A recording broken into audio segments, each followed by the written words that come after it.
Harka fuunee shamaa akkam jirtu kabajamoo dhaggeeffattootaaf daawwattoota Kello miidiyaa odeeffannoon guyyaa irraa harkaa qabnu kunooti. Waraanni Bilisummaa Oromoo tarkaanfii cimaa humnoota bilchiginnaa irratti fudhachuu beeksise.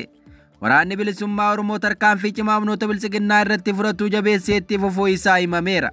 Haala kanaan waraanni Bilisummaa Oromoo zoonii Narsadee fi godina Harargee lixaa aanaa Machaaraa, Arsii Ba'aa aanaa Shanan Kooluu fi Shawaa Ba'aa aanaa Booraa keessatti waraana bilchiginnaa leeluudhaan du'aa fi madoona dabuu isaa beekamee jira. Akka maddeen jiranitti waraanni Bilisummaa Oromoo gaafa adoolessa 15 bara 2025 tarkaanfii jabaa aanaa Machaaraa fi Shanan Kooluu gidduutti fudhatee loltoota bilchiginnaa 5 battalatti ajjeesuun kanneen 8 ta'an ammoo madeessuu isaa ibsameera. Kana malees qawwee hakiima 5 uffata waraanaa fi meeshaalee garaa garaa irraa hiikkachuun dantaa qabsoo bilisummaa Oromootiif galii godheeraa jechuun ibsee jira. Haaluma wal fakkaatuun godina Shawaa Ba'aa aanaa Booraa ganda biitee dhaabaa keessatti gaafa adoolessa 15 bara 2025 tarkaanfii cimaa humnoota bilchiginnaa irratti fudhachuun loltoota sirnichaa 5 ajjeesuun kanneen 6 ta'an ammoo madeessuu isaa ibsamee jira. Kana malees qawwee hakiima 3 irraa fudhachuu isaa waraanni Bilisummaa Oromoo karaa adda addaa himeera. Odeeffannoo itti aanee harkaa qabnuun Oromiyaa bakka sochii waraanaa gaggeeffamaa jirutti barattoonni kutaa 8ffaa qabxii gadi bu'aa akka qaban hubatame.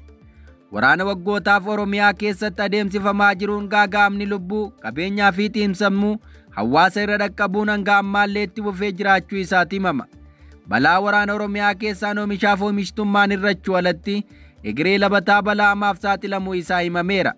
Rakkoo siyaasaa waraana Bilisummaa Oromoo qawwee kaasee mariin fixuu diduu mootummaatiin biyyattiin aarsaa guddaa kaffaluuf dirqamteetti. Haalli kun hanga ammaataa dhufuu isaa bakkeewwan duraan qabxiin mana barumsaa ga'an dhaga'amaa ture har'a sadarkaa dhumaarra galuu isaanii himameera. Akka Oromiyaatti godinaalee waraanni haalaan keessatti adeemsifamaa jiran barattoota kutaa 8ffaa hangi dabarfatan daangaa ta'eeraa jedhame. Kun ammoo xiinsammuun barattootaa irratti dhiibbaa akkamii akka geessiseef agarsiiftuu guddaa ta'uu isaa himame. Inumaa kibba Oromiyaa, lixa Oromiyaa fi giddugala dabalatee bakkeewwan sochiin lolaa jiru sadarkaa barataa dabarfachuutiin dhumarra ta'uu isaanii daataa biiroon barnootaa naannichaa baase ni agarsiisa. Haalli kufaatii naannaa waraanni adeemsifamaa jiru kun yaaddessaa ta'uu fi dafee fala argachuu baannaan egeree labataaf dhiibbaa guddaa qabaachuu akka malu fayyadamtoonni miidiyaa hawaasaa walii qoodaniiru. Ta'us mootummaan Itoophiyaa ammallee sochii waraanaa naannoo Oromiyaa keessaa humnaan furuuf tattaaffii taasisuu jabeesseera. Haalli kun ammoo xiiqii dabalataa adeemuun naannichi ammallee gaaga'ama waraanaa hammaataa keessummeessuuf akka qophaa'u taasiseera jedhamuun yaadda'ameera. Oduu itti aanuun balaan abiddaa aanaa Daalool keessatti mudateen manneen 800 ol barbadaa'ani. Naannoo Affaar aanaa Daalool keessatti balaa abiddaa mudateen manneen 805 barbadaa'u itti gaafatamaa kominikeeshinii mootummaa aanaa Daalool Usmaan Ahmed himaniiru. Adoolessa 10 bara 2017 waaree booda ibidda sababni isaa hin beekamne ka'ee ganda baddaa Adaamaa Hurg keessatti manneen daldalaa 600, mana nyaataa 950 fi manneen jireenyaa 255 guutummaatti barbadeesseera jedhame. Dabaluudhaan beellada manaa 20 ol balaa abiddaa kanaan lubbuun isaanii darbuu obbo Usmaan himaniiru. Balaa abiddaa kanaan lubbuun namaa darbe akka hin jirre eeruun namoonni 2 garuu haala salphaan miidhamaniiru jedhame. Ogeeyyiin hospitaalota Abadullaa fi Raayilee irraa dhufan yeroo ammaa naannoo sanatti gargaarsa yaalaa taasisaa akka jiranis gabaafame. Ibiddichi hanga ammaatti akka hin dhaamnes kan gabaafame yoo ta'u, jiraattonni ganda sanaa qabeenyi isaanii ibiddaan barbadaa'e gargaarsa hatattamaa akka barbaadan maddi oduu kana Addis Istaandard himeera. Oduu keenya birootiin Shawaa Kaabaatti halkan tokkotti hidhattoonni baankii 3 keessaa birrii miiliyoona 41 ol saamuu ibsame. Godina Shawaa Kaabaa aanaa Xarmaa Barkutaa aanaa Maazaazooti adoolessa 9 bara 2017 lakkoofsa Itoophiyaan birrii miiliyoona 41 ol baankii 3 irraa saamamuu waajjirri nageenyaa fi tasgabbii godinichaa beeksise. Waajjirri nageenyaa fi tasgabbii godina Xarmaa Bar ibsa baaseen saamichi kun humnoota gara jabeeyyii jedhee waamuun akka raawwatame ibse. Ta'us inni kun hidhattoota faannoon raawwatamuu isaa ibsameera.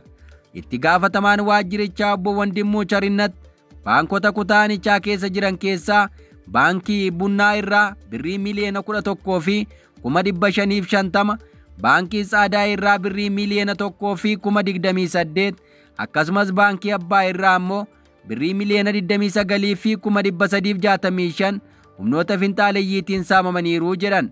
Saamichi kun halkan sa'aatii 7tti akka raawwatame kan ibse hoogganaan kun humnoonni gara jabeeyyii jechuun waaman qabeenya uummataa saamuu fi barbadeessuu akka hojii idilee isaanii gochuun itti fufaniiru jedhan. Itti dabaluudhaanis filannoo nagaa duubatti dhiisuun duulli seera kabachiisuu namoota gara jabeeyyii saamicha irratti bobba'an irratti gaggeeffamu cimee akka itti fufu dubbatan.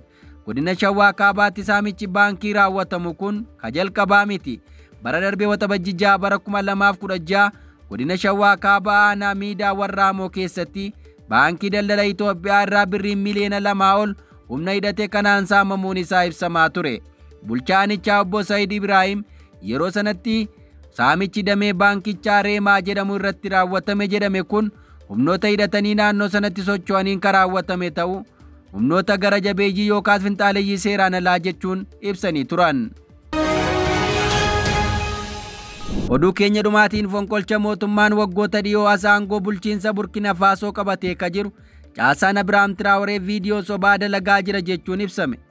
Qondaalli waraanaa Jeneraal Abrahaam Traoreen biyya Burkina Faasootti gaggeessaa cimaa jedhamee dhaadeffamuun bubbulaa jira. Inumaa namni kun dhiibbaa humnoota dhiyaa jalaa biyya isaa baasuuf tattaafata jedhamuun osoo jajamu argama.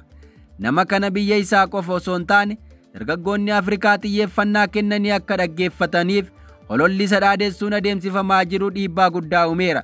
Bulchiinsa Ibraahim Traoree leellisuu fi deeggaruun namoonni qooda fudhataa jiran tibbana namoota beekamoo addunyaa akka waan Ibraahim Traoree itti jajaniitti qindeessuun viidiyoo artifishaal intelejensiin dalaganiiru jedhamuun himame. Raadiyoon sagalee Jarmanii Dochebeleen akka gabaasetti viidiyoon sobaa sammuu namtolchee irraa madde hoogganaa mootummaa Burkina Faasoo dhaadessuuf dhimmitti ba'ameera jedha.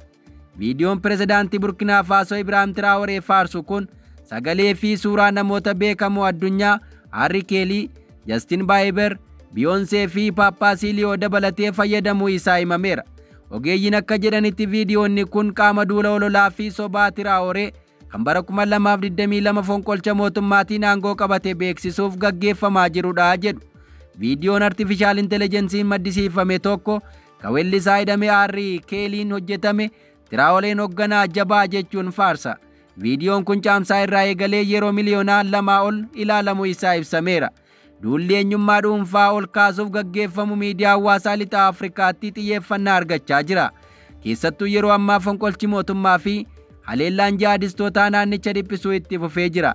Xiinxaltoonni akka jedhanitti kaayyoon isaas fakkii gaarii Traoree Burkina Faasoo bira darbee ollaa afaan Ingiliffaa dubbatan kan akka Naayijeeriyaa fi Gaanaatti babal'isuudha jedhame.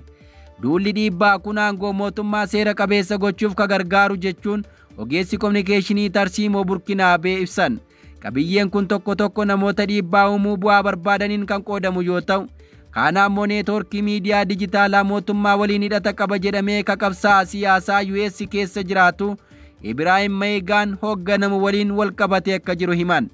Ga'een kallattiin Raashiyaa falmisiisaa ta'us xiinxaltoonni duulli kun ergaa farra warra dhiyaa Moskoo ergitu waliin kan wal simu ta'uu isaa itti walii galu. Qorataa Yuunaayitid Isteetsi tokko duulli keessattuu Gaanaa fi Naayijeeriyaa irratti xiyyeeffate dhiibbaa Raashiyaa agarsiisaa jedheera. Egaa dhaggeeffattoota keenya odeeffannoon irra of harkaa qabnu kanan gammaa dhaggeeffattan ture. Ka torbee dhufuu wiixataan hanga walitti deebinutti nagaan nuu tura.